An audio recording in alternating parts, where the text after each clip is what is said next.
Puji nama Tuhan, saudara-saudara yang dikasihi oleh Tuhan kita Yesus Kristus. Saya adalah salah satu mahasiswa prodi teologi dari STT Rumah Murid Kristus. Dan hari ini saya akan membahas satu topik di dalam mata kuliah manajemen, yaitu tentang sarana. Tentunya kita kenal sarana itu sangat identik dengan perusahaan atau sangat identik dengan suatu pengusaha, orang yang menjalankan usahanya. Nah, sehingga kalau kita lihat di dalam satu organisasi, tentunya struktur organisasi itu dia memiliki sarana-sarana tersebut. Dan tentunya untuk mencapai suatu hasil yang lebih baik, dia harus memiliki sarana ini. Dan sarana ini bukan hanya dilakukan begitu saja, tetapi ada tahap-tahap bagaimana untuk mengembangkan atau menjalankan suatu usaha di dalam sebuah organisasi. Contohnya dalam organisasi swasta, seorang pengusaha berusaha untuk menjalankan usahanya, tentunya dia harus memiliki sarana. Dan sarana itu terdiri dari money, material, mesin, dan metode serta market.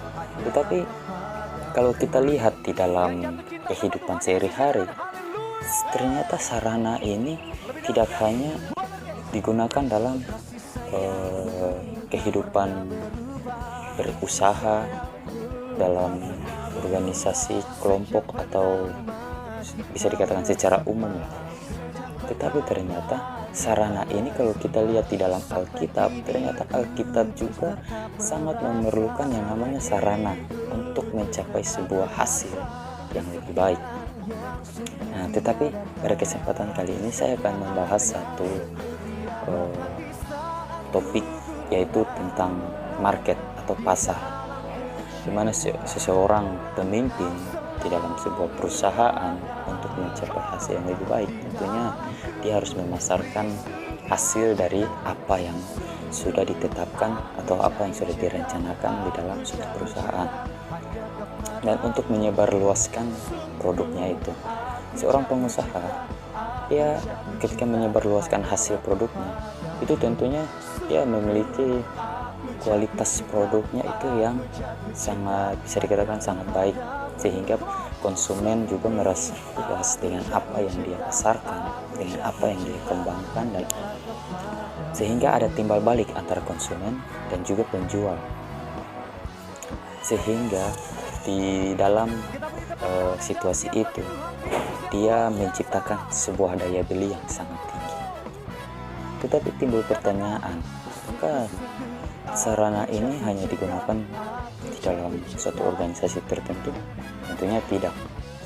Kalau kita telusuri di dalam Alkitab, ternyata Tuhan juga memakai sarana ini untuk dia ingin berbicara dengan manusia, untuk menyatakan dirinya kepada manusia. Tentunya dia menggunakan sarana.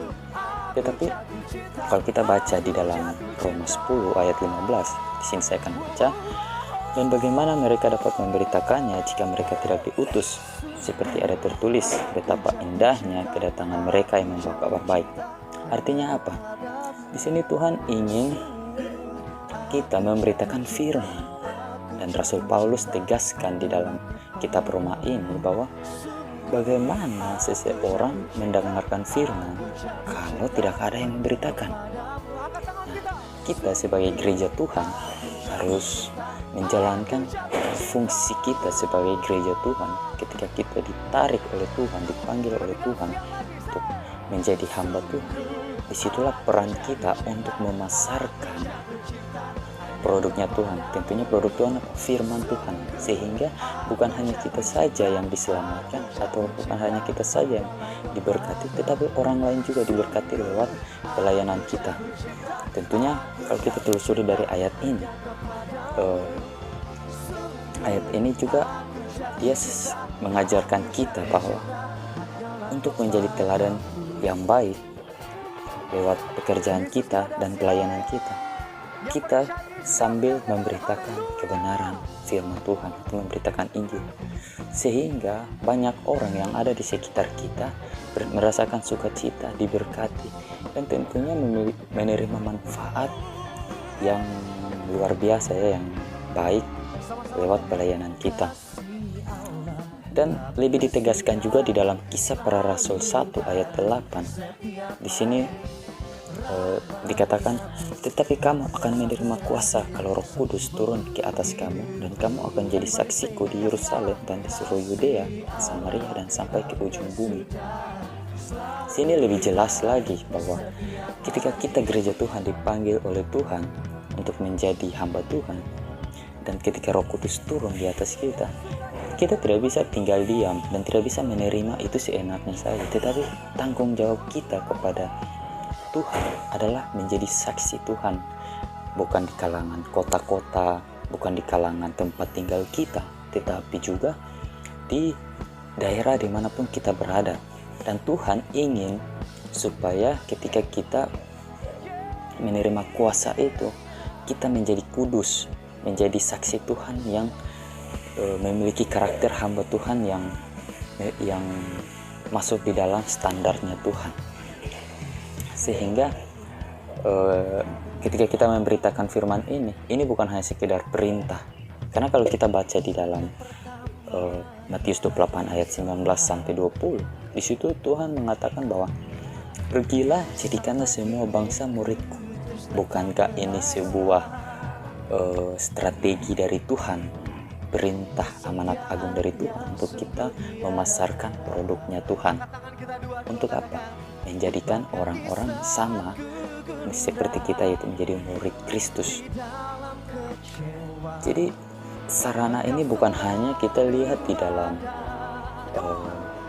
secara umum di dalam sebuah organisasi, tetapi di dalam pelayanan pun market ini sangat dibutuhkan. Kita tidak hanya menjadi seorang hamba Tuhan yang cuma mendengar, tetapi kalau kita baca dalam kitab Yakobus, di situ kita harus menjadi pelaku firman. Di dalam Yakobus 1 ayat 22 sampai 23, kita harus menjadi pelaku firman, dan pelaku firman itu kita memberitakan firman Tuhan. Kita harus menjadi berkat bagi banyak orang, dan itu adalah salah satu sarana di dalam pelayanan, itu memberitakan Injil, memperkenalkan Kristus, memperkenalkan siapa pribadi Yesus. Itulah tugas kita.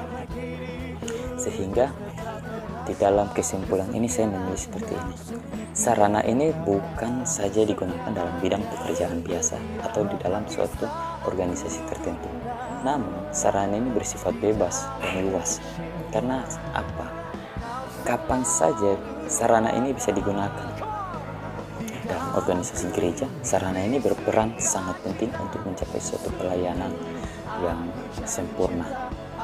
Tentunya dari keseluruhan ini tidak jauh dari yang namanya tuntunan Roh Kudus. Kalau kita di dalam pelayanan, kita butuh tuntunan Roh Kudus, sebab semua itu ada yang berhubungan dengan pekerjaan Tuhan, tentu atas kendali Tuhan, dan Tuhan memberikan Roh-Nya untuk menolong kita, sehingga pekerjaannya yang kita lakukan itu menjadi pekerjaan yang mulia dan membawa dampak, yaitu bagi hormat kemuliaan nama Tuhan.